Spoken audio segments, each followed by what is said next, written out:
Hello, hello, hello. Welcome to Off the Cuff. I feel like I haven't been here forever. We had a Father's Day, so it was in the Solomon's porch, and then our anniversary, and so we took a couple days. So I'm back, and I'm excited to be back. I have a couple of guys on today that are really awesome. You guys know them, and I'm looking to get going. They're not on yet. Let me just check. No, but that's okay. As normal, one of them is having issues getting on with his camera. Why does it always happen on my show? That's what I want to know. Anyway, welcome everyone. If this is your first time on, whether you're on YouTube or Rumble, welcome. So happy to have you here and so happy to have you join us. Before we get started, I do this, a couple of announcements. Liberty Bell, does Joe need a fresh link? He's good. He's good. He's on. He's laughing. He's on. Waiting for Johnny. Johnny, who's very technical, is having issues. Go figure. So real quick, if you want tickets to our upcoming gathering at Celebrating God and Country, doing it in the middle of the country, couple things. Guys, if you're in the chat and you're coming, if you leave comments, people know you know each other, just email me, okay? ddgathering@gmail.com or delora@deloraobrien.com. Just put in the subject line, coming to the gathering chat, something like that. And we will have ready for you your name and your chat name, or your name you comment on, or whatever you do if you're engaged like that. And we're going to have all you guys sit together. We're going to have private seating for you guys all together. So it should be really awesome. So if you haven't done that yet, I know I got a bunch of people who already did, but if you haven't, make sure you do. Now, if you were wondering, should I come? Should I not come? I would suggest it. This is going to be a very unique gathering. It's I don't even want to go into it. So we'll take the whole thing if I tell you what's going on and why we know it's going to be extra special. But you really need to come. Bring those that need healing. Bring those that need to be delivered. Bring family members where you need restoration. We do film it, but we don't live stream it. And I'm sorry for that, but we feel very strongly, and sometimes this changes. We did one that was a live stream when we were in Oregon. If we ever go back to Oregon, we probably live stream again. But for us, it's important to make sure that people who have very intimate moments, whether one of us have a word for someone and it may be private, praying for them is private. People cry. They have all kinds of reactions when they're under the Spirit of God, and that's a private moment. So we're very careful about that. We don't live stream. So that's July 4th and 5th, Columbia, Missouri. This is where you get tickets. Go to thegatheringmovement.org. Tickets are free. Always get yourself there. That's all you got to do. Get yourself there, and you will be prayed for. You will be you'll be touched and healed. It is God profoundly moves in these gathering meetings, and we are in awe. We are in awe. It's not us. It's the Holy Spirit. Whether there's prophecy, whether there's a touch of God and healing, whether we are vessels, we're a conduit. That's it. And God moves, and God knows that we feel that way.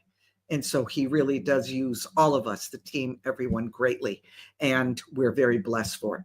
So there's that. Now, how do we do this? We got a couple of ways. One of them is Jenna, our daughter, put up joyandcountry.com after our very first gathering 13 ago now. And we've done 13. This is our 13th. And so she has things like this. This is it's called Own It Oversized Hoodie. Very light, ladies. Very lightweight. And it is a hoodie. And it's very long. You got to go look at it's in the description below. Just click the link. You'll get there. You can find it on joyandcountry.com in Delora's Closet. There are only a few left in the entire inventory because they're so inexpensive. You're not going to believe the price. So go over there and get it. They may not even last the whole show. I mean, really. Very lightweight for year round. It is oversized. It's very cool and oversized. I have on a small, and it's real. You can size down one, possibly even two. So if your size isn't available, size down. Also, the Patriotics tops that I wore last week are getting low in stock. Okay, you can find them in Delora's closet. There's not many left. You guys got to go get those. Then, of course, our signature OG necklace, Psalm 91, Under His Feathers. This is our most popular. The big old angel wing, the jewel, and the little, it says Psalm 91 on it. Be sure to order. We just restocked it. Comes in gold and silver. I have both. I love them. So make sure you go and check this out if you haven't gotten one. I think it's a standard in the community. Everybody's got a Psalm 91 necklace. So all of these items are linked in the description below. Jenna said, easiest place to access them. You can also find them in Delora's Closet on Joy and Country website, which is also linked below. And remember, if you're on here and you're like, oh, I like that top, it's at a great price, really? I'm going to use welcome 10 and get another 10% off. Then it brings you down to like crazy price, but also free US shipping. So the price you see is the price you get. Okay. We do not, well, Jenna does not charge shipping. So I'm going to, oh, Johnny's not on yet. Wow. Okay. So let me do this real quick and then hopefully he'll be on right after this. This is very important for me to say these things before I bring the guys on. Okay. Much of what you hear today is based on fact, or a strong sense of what we believe probably is or could be, and after much study, and some is taking what we know, putting it all together, and then speculating, but not speculating like, oh, we think, people on Mars are purple and they've got horns because of, it's not that. It's taking what we know to be, putting it together, and then coming up with a hypothesis of what we believe is. If you know me, truth is everything to me. I've lost friends because of what I believe is true. They don't lose me. I lose them. A lot of people don't like to have anything questioned. And when I've been misled by someone and it seems like they say something's going to happen, it doesn't, or they speak something out and it doesn't happen. And they did. And I don't like being misled. So I no longer trust that person or entity. So we're very careful. What you're going to hear might floor you a little bit. If this is your first time on, it's a little bit of cognitive dissonance because we're really going deeper. This is our third show on Antarctica. And some things will be said. And if you live in a bubble, you're going to be like, what? They're crazy, blah, blah, blah. And if you don't understand what's really controlling our world, it's going to shock you as well. But I live by this statement, and then I'm going to bring the guys on. In pursuit of truth, we must always be willing to challenge the narratives we've been taught. That's what we're doing today.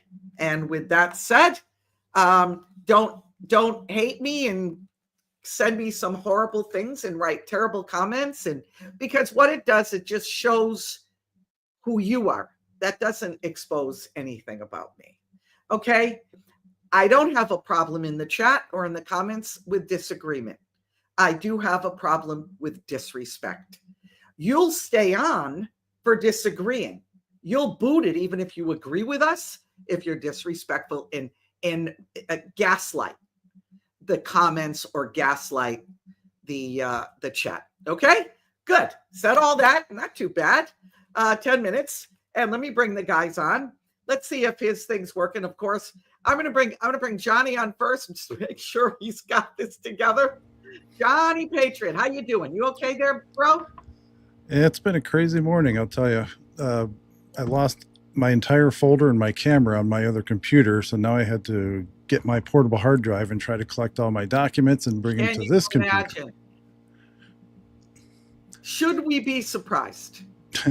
So it'll take a second. I'm trying to transfer the files over so I can read them here. Okay, I've got an opening. I'm going to bring Joe on, pal of mine over here. Hey, Joe. How you doing? Yeah, look at you. It's a bit cold out here. It's awesome. That is awesome. That is awesome. Hey, well, okay. So now while Johnny's doing that, I'm going to show a video, very short. It's like a minute and a half. That kind of is an opening. And then I'm going to go down a little bit of a road that is going to be interesting. So you guys know, and so our audience knows, I'm very disjointed today. Okay. I usually have a path I walk down. I don't. I've got this and I've got that and this and that and this and that. So I'm disjointed, guys. I may go forward, go backward. I may end up, I don't know. I have so much stuff, guys, that I just didn't know where to go. So let me open with this since Johnny's still working on his end. This is a little bit of a generalized opening for a video. And guys, so you know, this may end up going past 1 o'clock. I don't really care if it does. It's just a lot we got to cover. So here we go. Let's watch this. It's not the Titans or the pyramids that they keep us from independently exploring Antarctica beyond the 60th parallel south. It's the lands beyond the ice. They want us thinking we have an overpopulation problem with limited lands and resources, and Antarctica is nothing but a frozen wasteland. But that is far from true. Just watch and see for yourself. Under the living. The smooth shelf roughens. Dark rocks, called nunataks, appear above the ice. Then rugged mountain ranges as far as the eye can see. Bunger leans forward in amazement. His eyes have caught a sudden and unbelievable change in scenery. The universal white has turned to chocolate brown, dotted with blue. A cameraman goes into action. 300 square miles of land without snow. Land that might be in New Mexico or Arizona. Pictures alone will prove Bunger has discovered a warm oasis in the shadow of the pole. It is for such supreme moments as this that men brave the hardships of exploration. The astounding, undreamed of fact is that they are over a chain of warm water lakes, whose shores, except for small patches, are free of ice and snow. Commander Bunger circles the largest lake in sight, 5 miles long. He comes in to make a landing. Water temperatures must be recorded. Samples taken. He finds the water fresh. The temperature 38 degrees Fahrenheit. On the shores are vast deposits of coal and of minerals of the utmost importance to civilization. Okay, so you know, Commander Bunger, okay, is very hard to find. It's hard to find stuff on him. But if you look deep enough, you can. He was during the time, he has a lot, there's a lot of that footage. You just got to dig deep. A lot of it is on X, a lot is on TikTok. Not so much on YouTube unless you go to page 100. But for me, to open this up, I've come to believe in what is called terra infinita. And that means land that goes on and on. Not sure how far. Could be 3,000 miles. As Admiral Byrd said, he saw a land of the size of the United States, which is 3,000 miles wide. That has never been explored, or so he thought. Or it could be 6 million miles. See, we don't know because they've kept us in a closed environment. So there's no reason for us to look for anything more unless we go up. That is the reason for space. That's the reason they don't want us thinking, questioning, looking for any more land. The words extraterrestrial means not someone from outer space, although Google is now slowly changing it, so they're redefining it, which I find is very interesting. The word terrestrial relates to land. Extra means additional. So extraterrestrial means extra land on Earth. The movie E.T. was called E.T., the extraterrestrial. That wasn't E.T., the guy from outer space. Even outer space, is that really up, or is that outer space? Space that's outer from where we live. I'm going to show you something that, hang on a second, that was in the Hawaii Gazette. It was in July of 1907. It's now in the Library of Congress. Okay, that was this world map made 10 centuries ago. So it's hard for you to read, but let me read this. A little bit of what is underneath this map. Then I'll go to whoever wants to go next. I don't care. Stranger almost than the manuscript found in a copper cylinder is the copy of a map which came across seas to Honolulu from a Buddhist temple in the mountains of central Japan. It's a map of the world made 1,000 years ago. Dr. Kobayashi, the well-known Japanese physician and surgeon of Honolulu, has received a copy of the map, which he believes has been made by the Chinese scientists 10 centuries ago.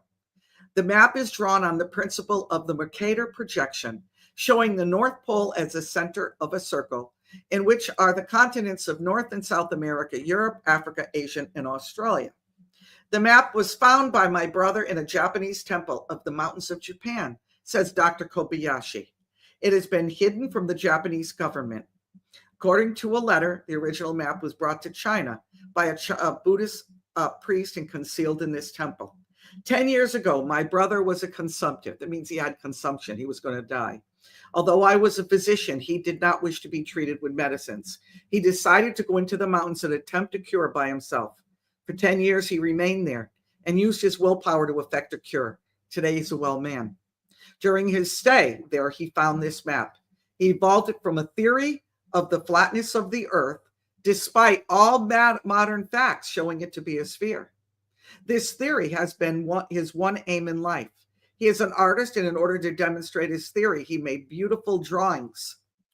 My brother goes back to the days of Columbus and Amerigo Vespucci, who he says sailed for a new country, believing that by sailing in one direction, they could ultimately come to that place. We moderns know that a vessel sailing from a port and going continually in a generally eastern manner will arrive at the same place.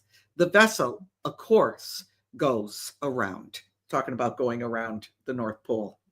My brother's theory is that one sails about a vast plain as one would sail around the edges of a bowl. As I was reading that, I thought of the word airplane. Did you ever think of that word? Airplane. Flying in the air over a plane. Here is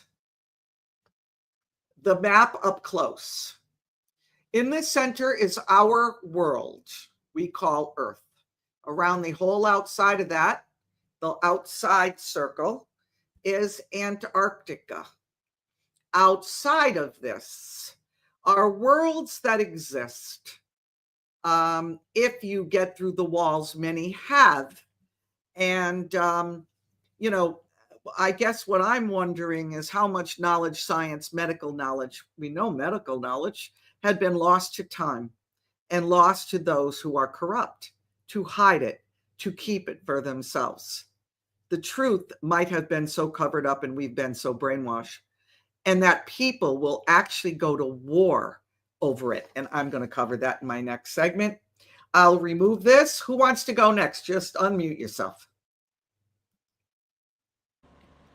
I don't know if Johnny's still getting his stuff together. No, I'm good. I'm just good? I forgot to turn my phone on airplane mode, so Okay. I apologize ahead of time if it makes no a problem. noise. Go ahead. Joe muted himself. Johnny, go ahead. Okay, so that map is kind of important because, well, we went over it in the last Antarctica show, and we also talked about the maps that autopilot maps that airplane pilots used to use that are part of the standard equipment, and those maps look very similar to that. Obviously they don't have the lands outside of the Arctic Circle, but I'm going to go down a little bit different road this time. I really there's so much you can talk about Antarctica. It's almost hard to start somewhere. I know. That's why I'm disjointed. I'm all disjointed, Johnny. So I'm going to go with the firmament right now, because the firmament, the dome, whatever you want to call it, is very much a part of the lore, part of the history, part of the mythology, whatever, of Antarctica. And only because it's been described more there than anywhere else, because it's like the edge of the world. So people have been able to see it clearer because it's the edge of the world, so to speak. So if you think about it, and I'm going by things I've picked up in the past, stuff out of the Bible, which I'll read. Think about the firmament. Think about, like, is the firmament, what would happen if you were to drill into the firmament? We know that they've tried to, with Operation Fishbowl, with high altitude nukes, they've tried to blow holes in the firmament.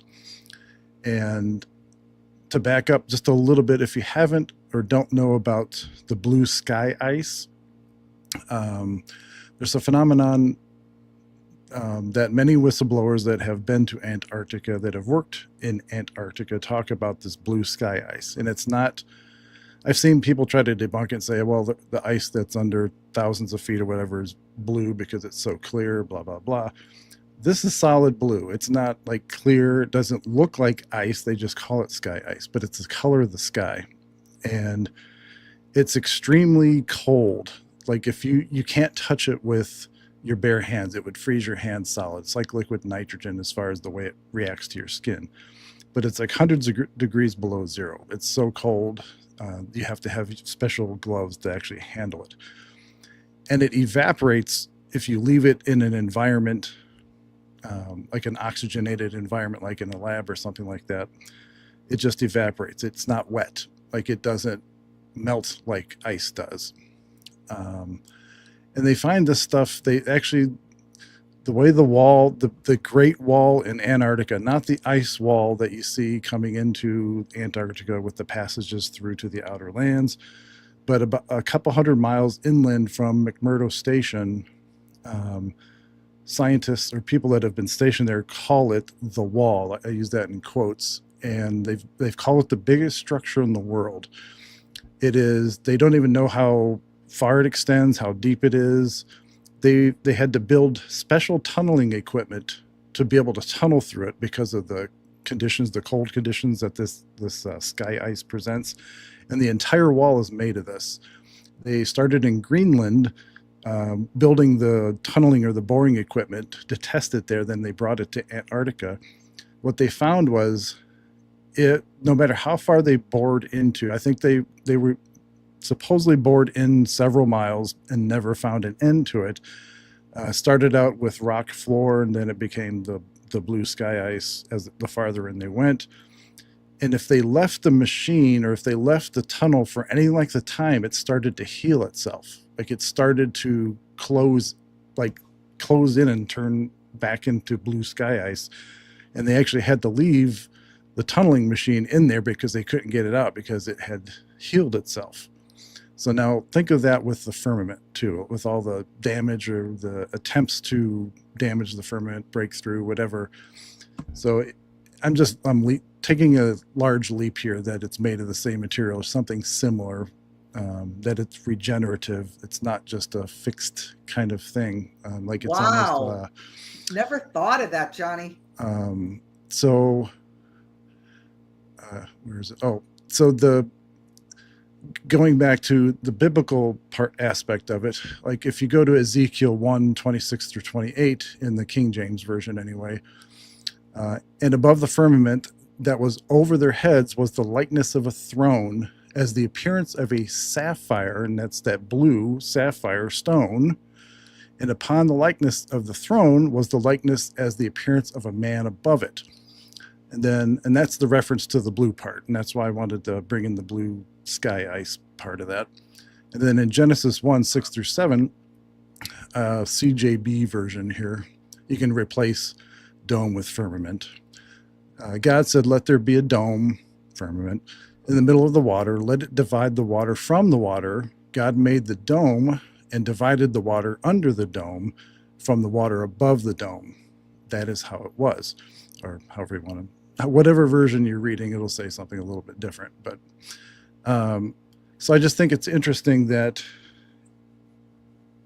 even as far back as recorded history, there's always been a reference to the firmament, to the dome, to the blue sapphire, to the I lost my train of thought there. But anyway, you get the idea of where I was going with that. Wow. Wow. Yeah, Joe. Wow. I mean, I could go down 50 roads right there. I know, and I heard your thoughts, Delora, because you said, you made a statement before that you were kind of thinking and believing that above the firmament was the throne of God. So that immediately I thought about that when he was talking about that. And absolutely, that came up several times. Yeah, because you mentioned in the past that if you look up, see if you look at the stars at night, for example, and how it looks like you're looking through water. So when you're dividing the water, the dome, if the water above, water's below. Mm-hmm. So if you're looking through the firmament at the stars, the heavens, everything kind of seems just a little bit blurry, a little fuzzy, little whatever you want to call it, and then seeing the blue sapphire throne. Anyway. Yes. Yeah, and I've seen a video on that, Johnny. As I was doing more research on Antarctica, and they showed the machine how they were pushing through miles of like you said, a couple miles, and it was no other side, and what they said was that, of course, after a while the wall would heal up in the machine. They just had to keep them there. It's just interesting, because even when you talk about how there are, even in the in Earth, when you think of Europe and America and the different other countries, why do they have these like no-fly zones? It's something else that I thought about, because when we talk about planes, airplanes, and these pilots, they know that a lot of these pilots, I should say, know that the Earth is flat. They say the Earth is flat. There's videos of many pilots. I saw one when Delora had a special guest on, and he had a video of a pilot saying it, and they know that there's these other lands, but they also know that there's even places within our earthly realm where there's no fly zones as well. And it seems like all that is kind of connected even to Antarctica, because we know Antarctica is totally banned from being able to fly to a certain extent. So it makes you think like, okay, what are these other no-fly zones that are within our area? Bermuda Triangle, you got all these other areas that you can't go to. Antarctica is very interesting, because when you think of Antarctica, in one of the videos that I was watching, they were talking about how a lot of it kind of relates to the ice age. What happened before the ice age? Why did the ice age have to happen?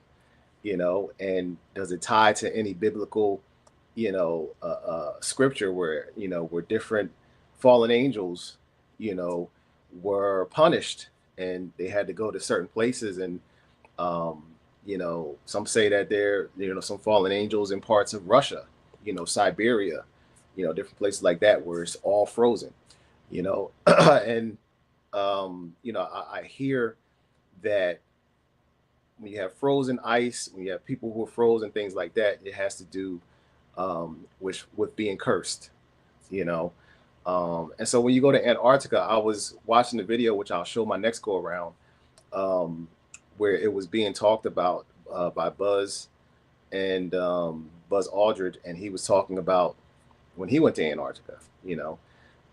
What is under Antarctica? What is under the ice of Antarctica? That they're not telling us. And then I heard somebody say that parts of Antarctica is actually melting to where, things are popping up. And they said eventually more and more things are going to pop up over the ice, and people and they're going to be exposed. So eventually, is the world going to be able to see what's being under Antarctica? So that's kind of they the got direction sound I'm waves going coming in. up now.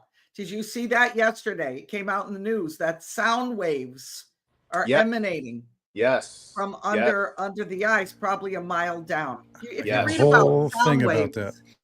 yeah. Okay, good. I'm not going to touch it then. I'm sorry, Joe. Go ahead. No. That was good. That's what I was going to bring up. Yeah, that was interesting too about the sound waves. I heard about that. That was like, wow. Yeah. I'll tell you, it's an interesting thing, and I'm just thought of this when you were talking about Ezekiel, and then you, Joe, added on that. There's Admiral Byrd, who for me, his video is the one that got me here.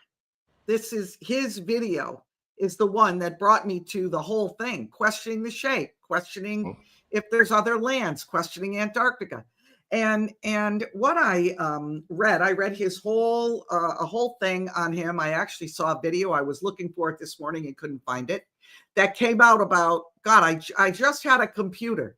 I don't know when it was, but it was the old dial-up, that whole thing.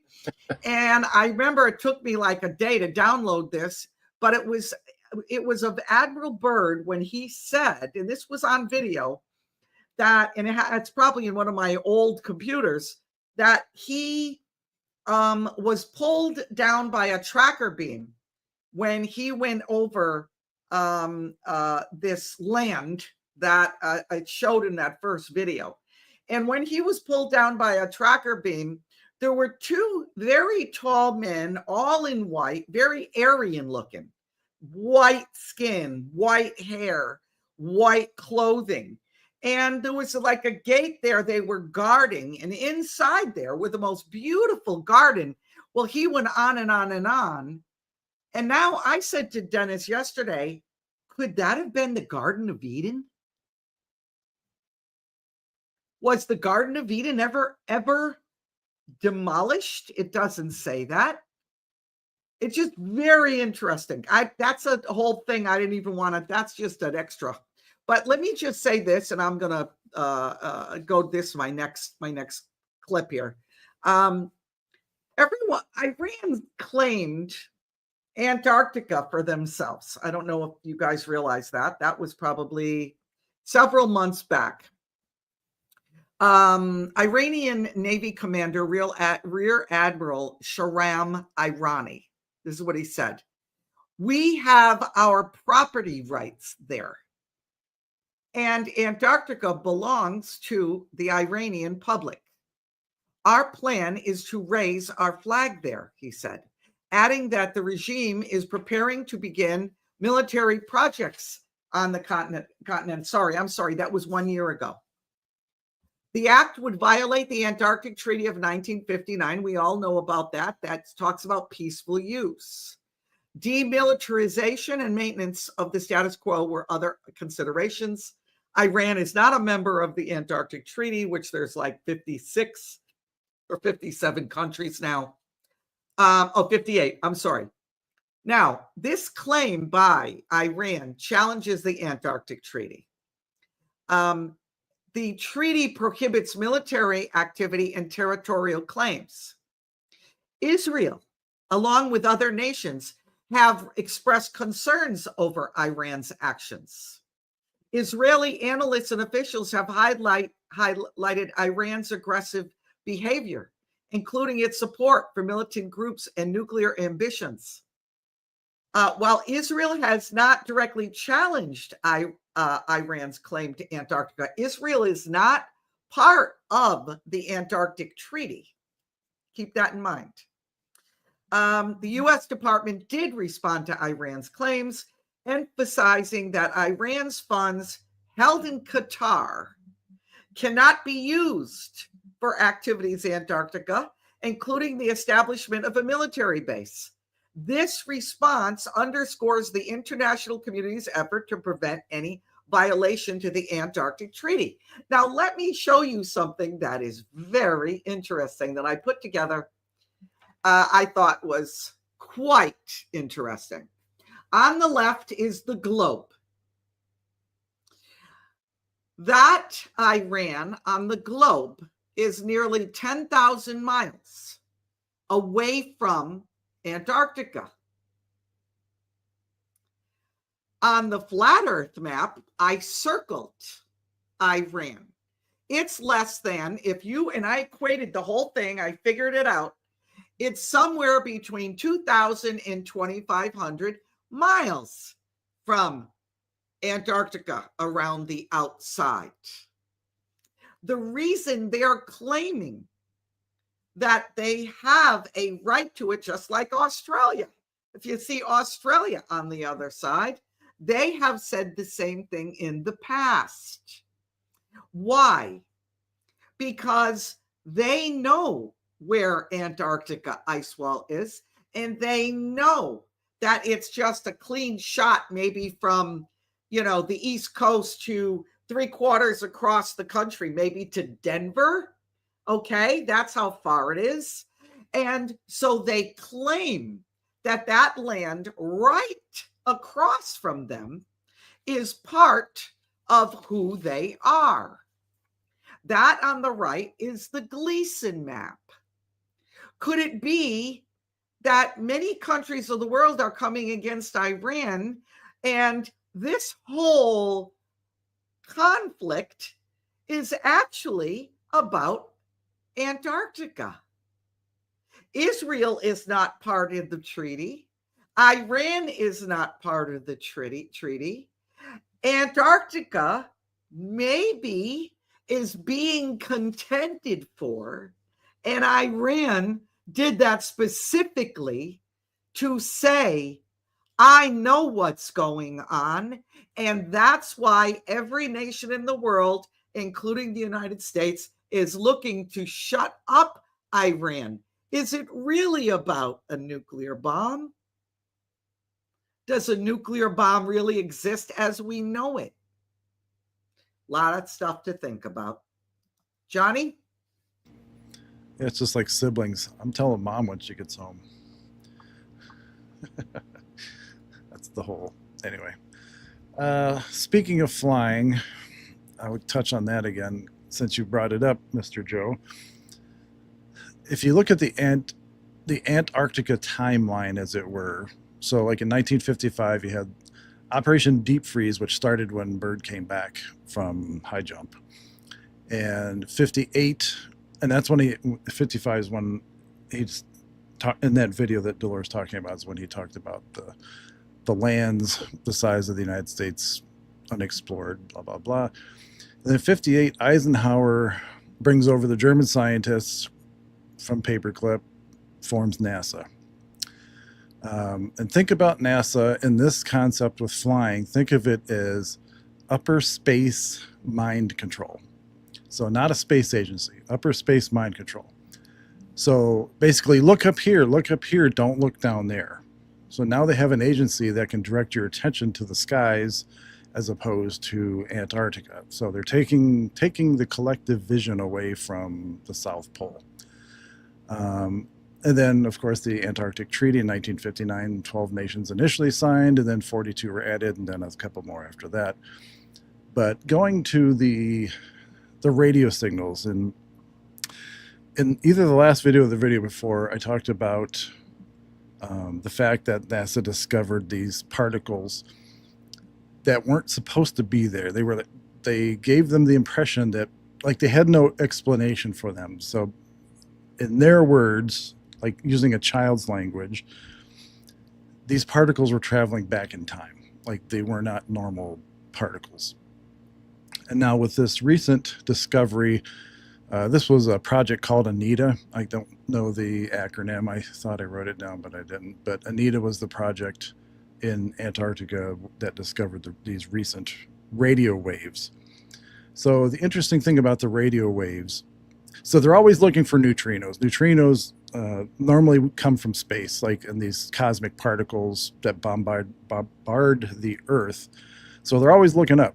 So they flew a balloon over Antarctica in a circular pattern, and they started picking up these radio waves in addition to neutrinos, but they started picking up radio waves that they couldn't decipher. Like it was almost like muted chatter of some kind. So Right. If you understand radio waves, not neutrinos and cosmic particles, but if you understand radio waves, it doesn't take much to block radio waves. So theoretically, if these radio waves are coming from a mile or so deep under Antarctica, we shouldn't be receiving them. If it was solid rock, as they claim, or solid ice, solid rock, these radio waves would have no chance to penetrate to the surface to be able to be recorded and to be observed. So again, this leads me down this other rabbit hole that Delora mentioned previously, or we've talked about in the past. So keep an open mind, is the idea of the hollow earth. So if you have a civilization living and functioning and doing their thing for thousands, if not millions of years in the hollow earth, and they're a technological society, at some point you're going to, and the earth's hollow, and you don't have that much separation between the surface and whatever, or the signal's just that powerful, that somehow these are communications either amongst themselves or trying to communicate with the surface. And it's almost like picking up radio waves from deep space. So Bird talked about in that same, in his journal and in that video that Delora was talking about, was a crystal city, a crystal civilization. And the Ariani being the people that live there, and they called him the master, I think is what he called him, the guy that he was actually talking to. And so now I'm going to add a bonus effect to the crystal idea in the hollow earth. So quartz crystal and many other crystals, under pressure, if you put extreme pressure on them, emit radio signals. And that's why they use quartz for watches and other things, for radios, for tuning radios and that kind of thing. So if you have a crystalline structure under the surface of the earth, and the civilization's bored out its home down there, the surrounding structure of crystal, it's possible that the weight and the pressure around it is creating these radio signals. So there's a couple ways to look at it. It could be the civilization, just inherently we're picking up their communication, or it could be the pressure on the crystal structures in the hollow earth creating the radio signals. Say that 5 times fast. Wow, that's interesting. Yeah, That's interesting. he was Go saying ahead. that. He was saying that it reminded me, once again, when you go to your movies, the movies always tell the truth. It reminds me of King Kong versus Godzilla. The second one, where there was a signal, a call for help, a ping call for help from Hollow Earth, and so long story short, they get down to Hollow Earth and kind of find out, there's this civilization, and the way that they were getting the message was through these huge crystals. Crystal pillars. They were huge crystal pillars, so man, that says a whole lot. And once again, you think about, okay, what is under Antarctica? What are they hiding under Antarctica? And I want to show this video. Hopefully I can bring it up without things getting a little crazy, but how there's a lot of things that are hidden. And of course, last time we did Antarctica show, maybe the last time or last few times, I think, Johnny, you had showed something from Google Earth, and it was like a big hole or something, by Antarctica, and we've seen videos of, and talks of, military going down in these holes and things like that. But the question is, what is under Antarctica? And I think that really would say a whole lot. I have a video here that's talking about. Yeah, I got it. You got Let it? me put it up. Yeah, check this out. Antarctica. All these one percenters were going down there. It's like a new Disney World. I had to look at Buzz and ask him, Buzz, what happened down there? Buzz did say one thing. It just stuck in my head. It's the way he said it. We thought out things we shouldn't. Buzz saw something, and I don't know what it was, but it was enough to give the man a heart attack. But the thing about Buzz Aldrin, there was this very cryptic tweet that came out during his stay down there. He said, "We have seen the faces of evil, and we're all in danger." And this is right before he had his heart attack. So once again, the question What is, happened? We lost Johnny. Oh, there he is. Okay, there you go. Jeez. They're really trying to get me today. Holy I'm crap. telling you. Can you believe Did you that? fall down the hole, Johnny? What's going on? It's the John Kerry effect or something. I don't know. Oh man. Go ahead, Joe. Yeah, it's like, once again, what is under Antarctica that these people are seeing? And of course, Buzz Aldrin is not the only one who's saw things down under Antarctica. So I'm looking forward to hopefully those things really being exposed. Yeah, I agree. Now, so we're going counterclockwise now, I guess. So that's okay. This is the thing. I see. Johnny, I appreciate you, man. I'm not a big hollow earth person, and I appreciate you disagreeing with me. I absolutely appreciate that, and I'm thinking you're winning me over there, bro. I'm starting to think maybe You used bro. I'm proud of you.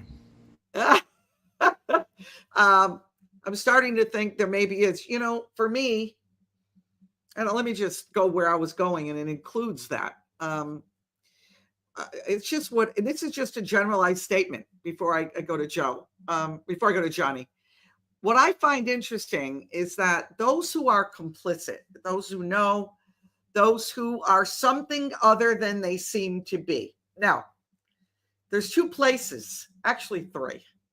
There's in the church, there's in politics and that whole thing, and then there's just regular old people that are truthers, or they're on here, okay? What I find interesting, whether it's you're in the political realm, you're in the Body of Christ Church, and you have a platform, or you're a truther, and you're not really related to either one of those, is that when you are complicit, you will never discuss Antarctica, and they will insist that flat Earth should not even be looked at. Let me not call it flat Earth. Let me call it the shape of an Earth other than round, okay? Even church leaders, adamant, man, adamant.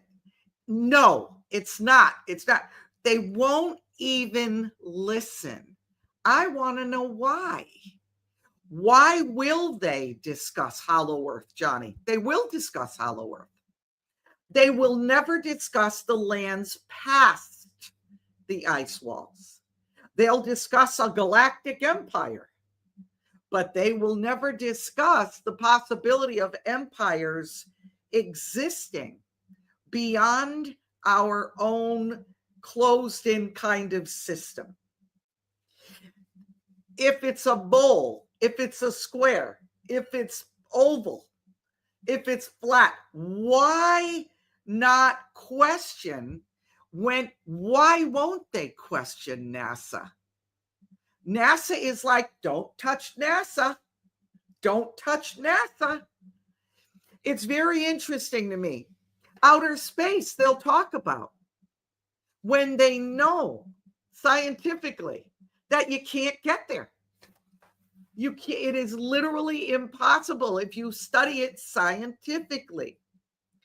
Why won't they ask why the land doesn't stop? What was Admiral Byrd seeing? Why isn't that on the globe as we know it? Why isn't that somewhere besides Antarctica? Why isn't that put there? Why can't we go past the walls and see for ourselves? Why can't we fly beyond the 60th parallel and see? You know what they say? They claim the planes can't handle the cold. Yet airplanes are handling the cold at 35,000 feet, sometimes 40,000 feet. So in the 1960s, the president of the United States could call the moon on a landline. But we can't fly over the cold in Antarctica. This is what they say. There's navigational challenges.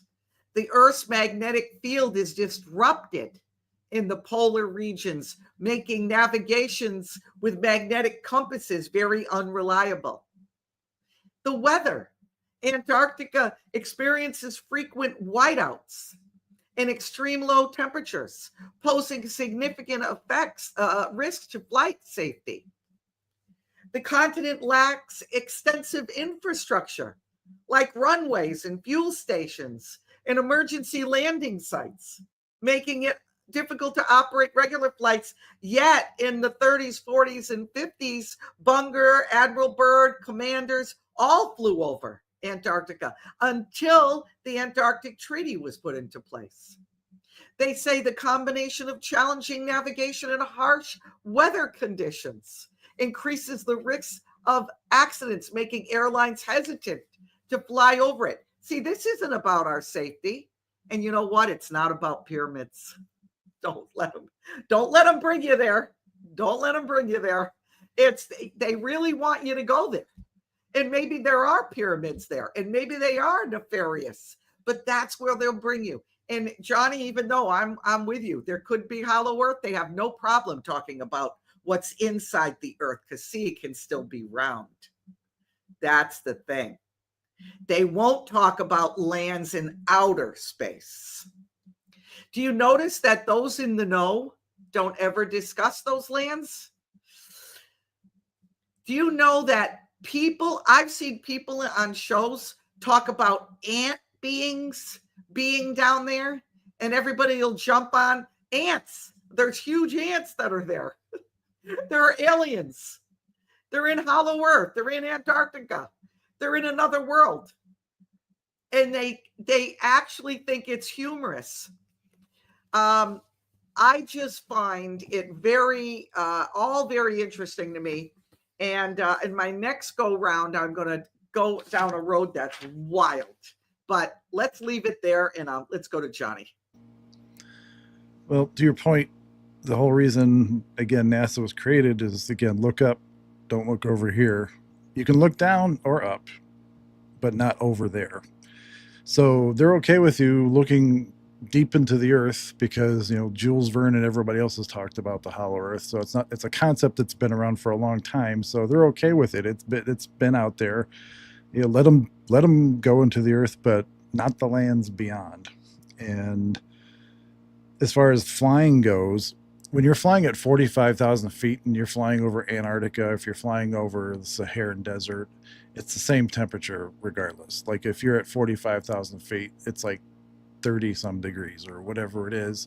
So if you're flying above Antarctica, it's still going to be roughly that same temperature. And like, as Delora stated, in the 30s, 40s, and 50s, they had no problem flying these jalopy planes down to Antarctica and having no problems landing them and bringing them back, and no problems. And now with satellites, you have satellite navigation. You don't even need a compass to navigate. So if you're going across the South Pole or whatever, it doesn't matter what it does to your compass as long as you can get a satellite signal or whatever. It's total BS. And speaking of the lands beyond, I've talked about this before, but it's been a few years. If you haven't heard of the Iron Republic, it was a 1902 publication by Richard James Morgan. It was first published in the Florida Magazine in 1902. And it was about J.E. Barrington, who was a politician running for some office, whatever, and then Captain Brent, and his ship was called the Wanderer.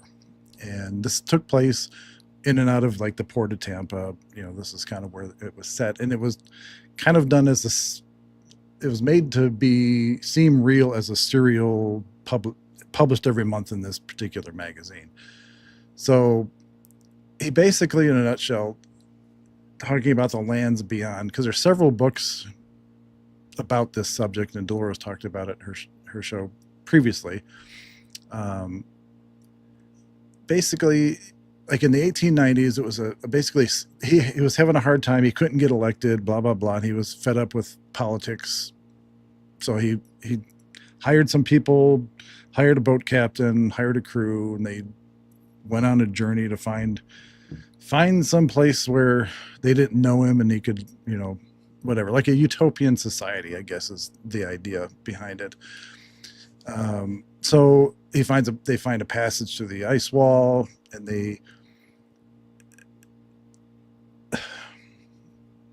I'm trying to think of a way to put this without sounding crazy. So think of it like Edgar Rice Burroughs. Too late. If we you think already like went deep already. Like Edgar Rice Burroughs, the other author besides Jules Verne of the time, and if you think about his book, The Land That Time Forgot, but instead of a lost island, Barrington finds a bustling, ultra-modern society within Antarctica. And he spends quite a bit of time there. And I'm just a little, for the time period that it was written, it's very well written, and it's very, unlike that other one that was translated from Spanish, it was hard to read. It was just kind of, because it was so, the ideology and everything was like all chopped up, and it was kind of hard to, it was just hard to read.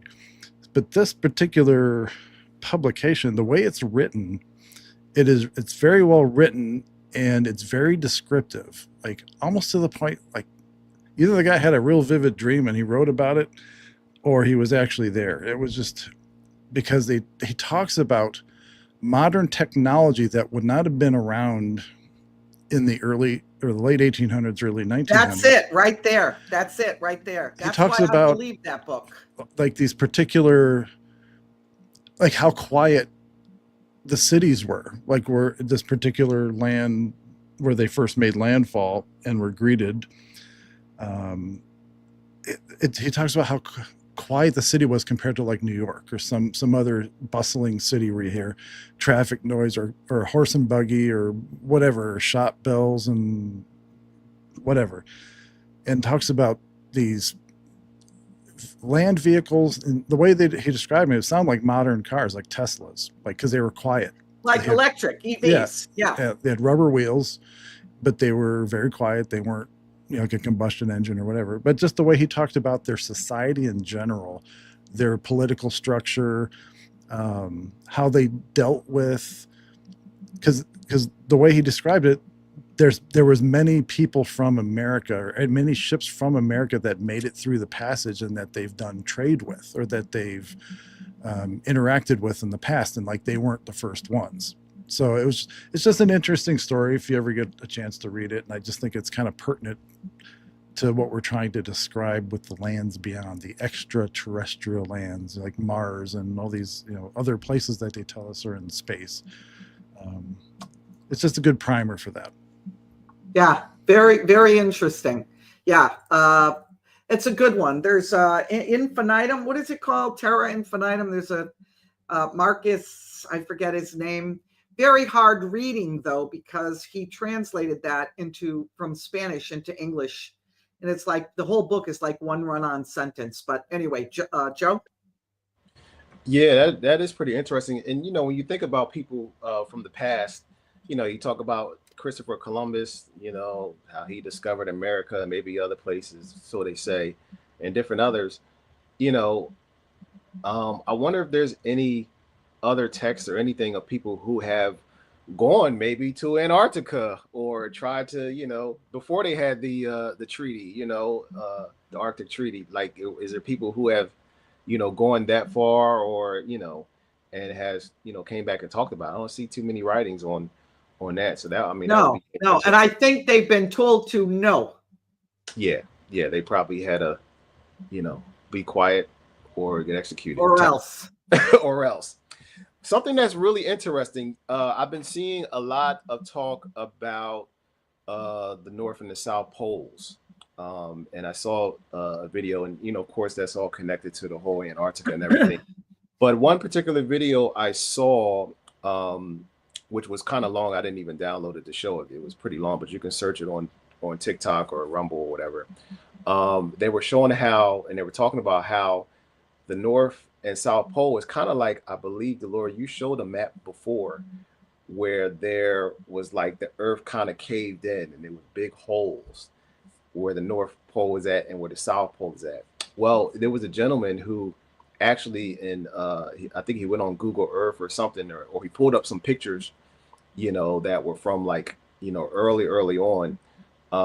And it showed a map where the South Pole was, or North Pole was located. There was actually a hole that goes into inner Earth, or if you want to call hollow Earth. And there's many other videos where people they've gone to Google Earth or something like that, and they try to look at the North Pole or South Pole, and it was just like a hole. I think they kind of like cut that off recently.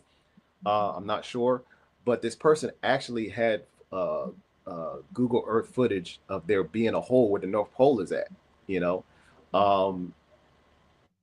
and I know Admiral Burt was talking about the North Pole as well, how, there's different technologies and things like that were up there, before they were trying to cut him off on an interview and things like that.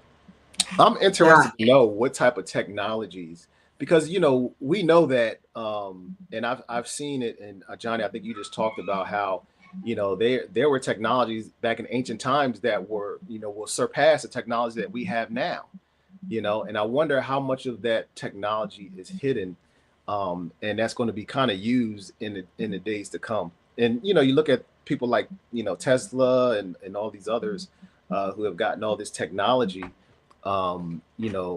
information. I wonder if that information is going to be revealed, and if a lot of it is connected to Antarctica. I'll tell you, Joe, the technology for health I've been telling you about is one of those. That's a whole new technology.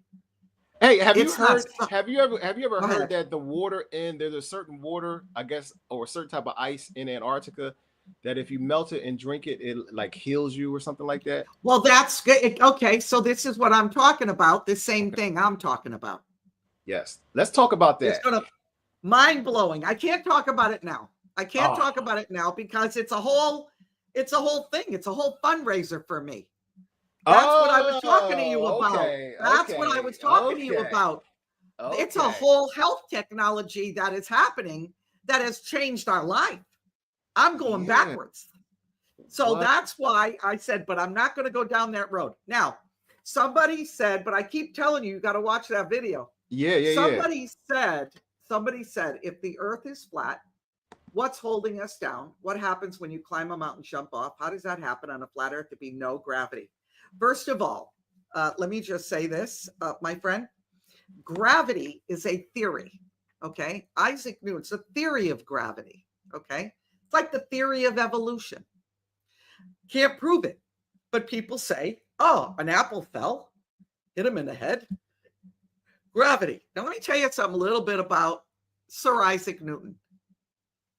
Isaac Newton believed, first of all, that's not gravity, it's displacement. The apple fell because the apple is heavier than air. So it fell. It's like if you take a thing of water and you put a lot of salt in it and you can float a penny on it because the water is very heavy. That's like the Dead Sea kind of, right? The Dead Sea, absolutely. Right. So, but if you just take regular water, you drop a penny, the penny is heavier. It's just this displacement. So here's the thing. I want to tell you a couple of things about Sir Isaac Newton, who was the one who created the theory of gravity. He believed that and spent a good portion of his life saying that he could take any substance, anything, this cup, this metal, any metal, and he could turn it into gold. When he was put to the test, it never happened. The man died. pretty young age. Why did he die?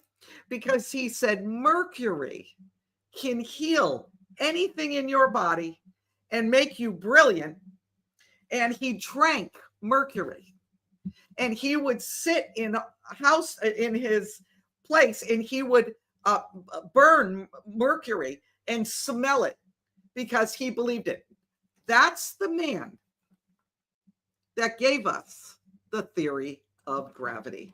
And I will not say any more. And on flat Earth, if you jump off a mountain, it's still, you're heavier than the air. You're going to fall to the ground. Doesn't matter, round, circle, square. That's what's going to happen. Now, this is my question for everyone. If there is enough gravity to hold the oceans to a sphere down here, Indian Ocean, Arctic Ocean, you can hold that upside down to a sphere. That's how strong gravity is.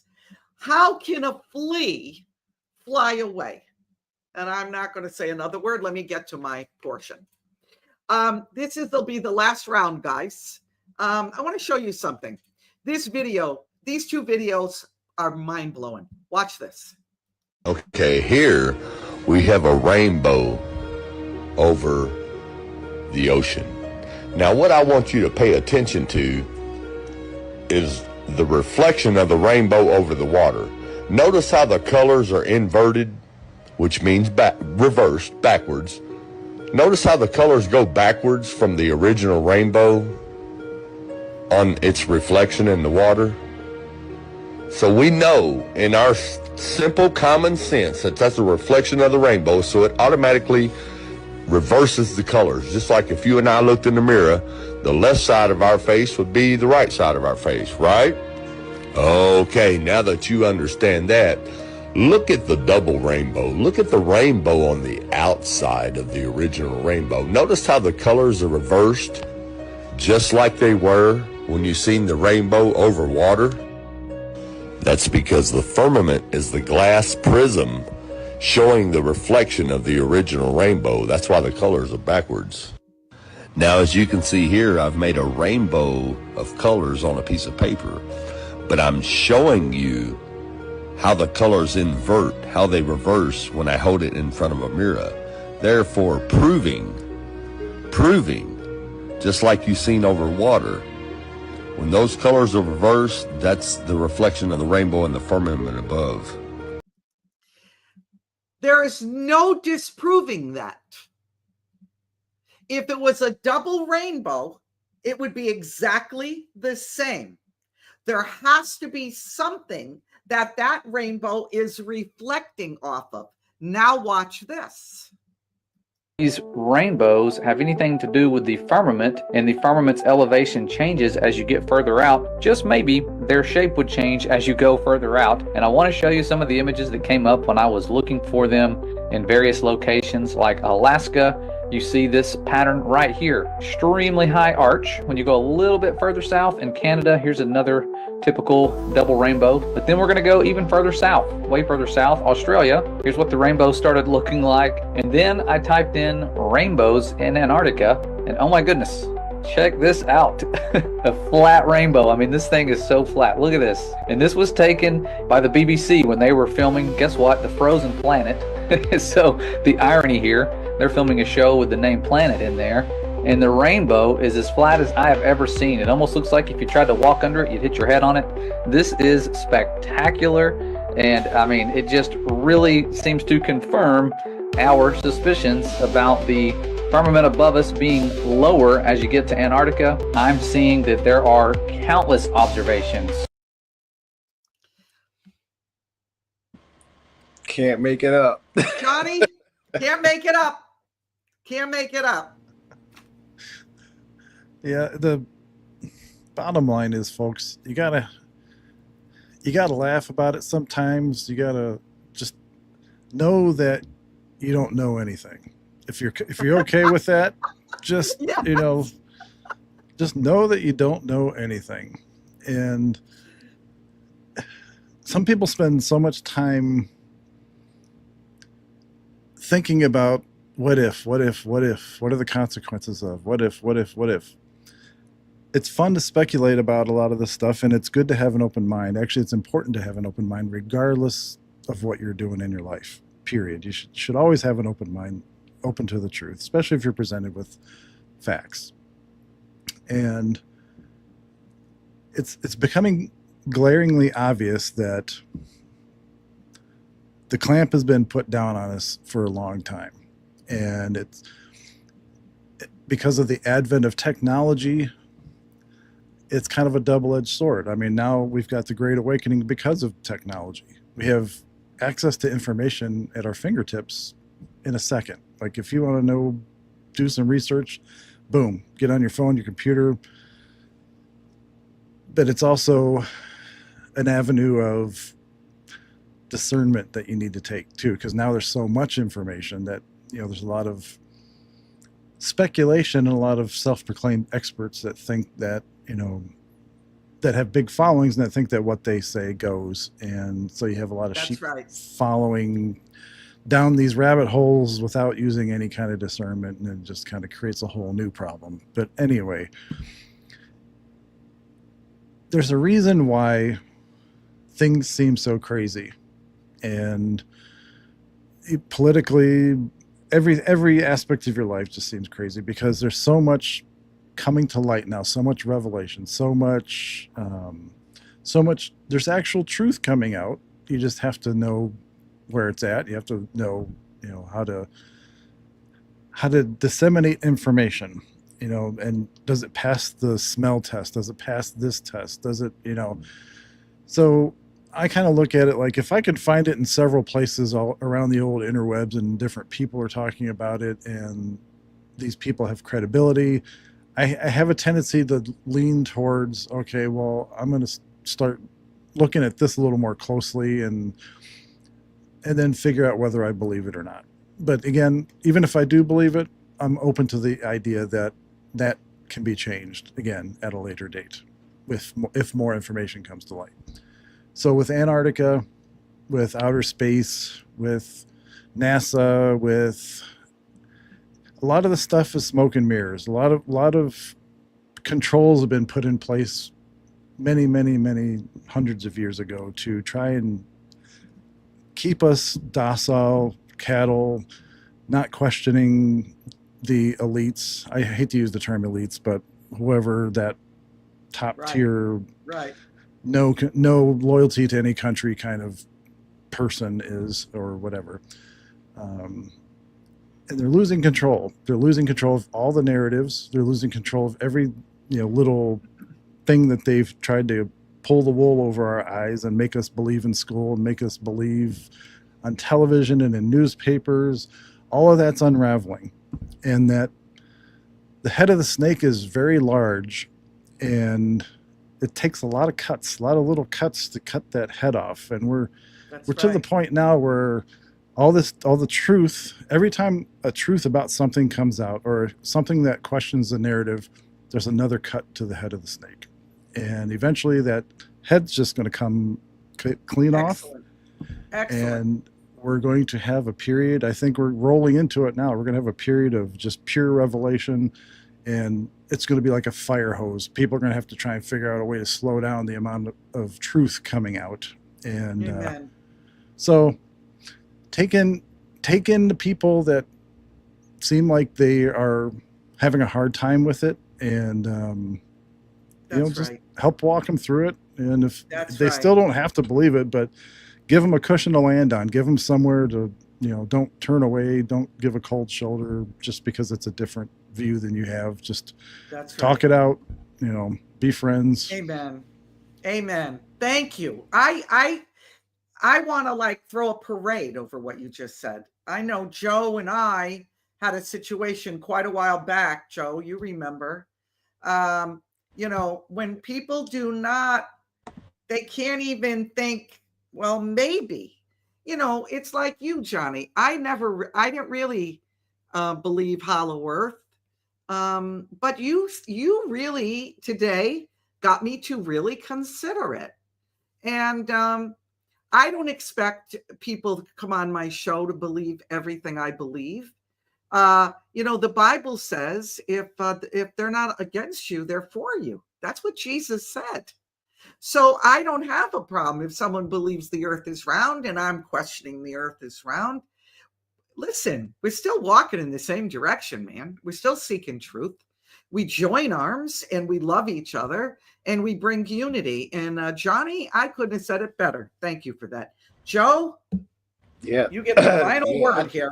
I think Johnny summed everything up. I mean, it's like this is what we had to do. I was the same way. I didn't really totally believe in the whole flat Earth situation until Delora, you started talking about it. It was just like, well, wow. I didn't believe it either. I was talking about it and didn't believe it.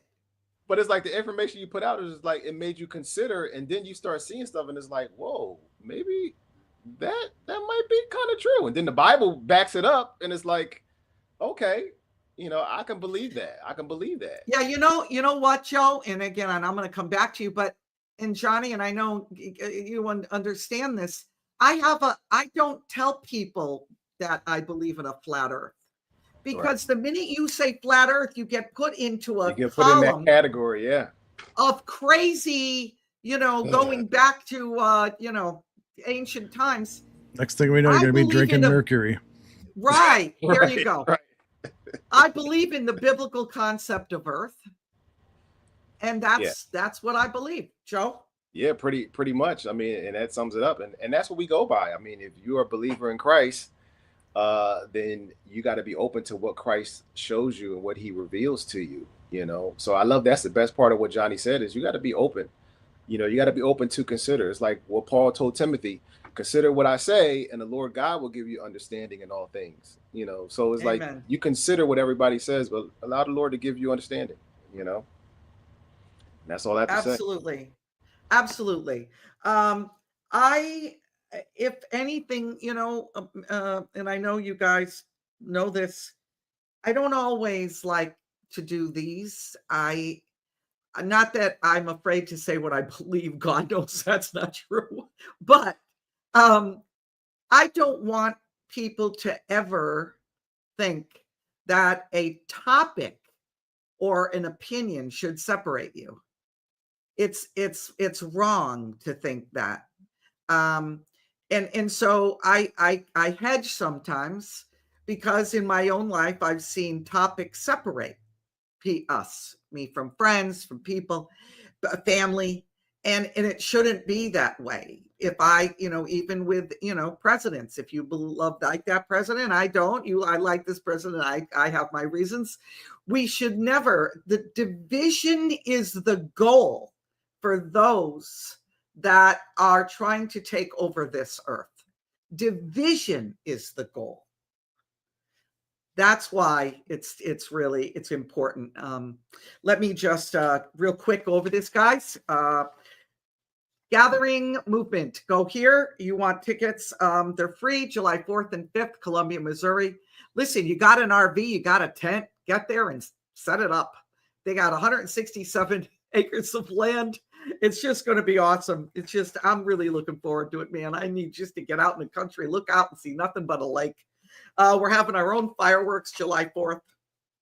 Johnny, if you're not too far, you should come. The top here, this is how we help pay for it. It's oversized tie-dye hoodie. It's very long and it's got pockets. I love this.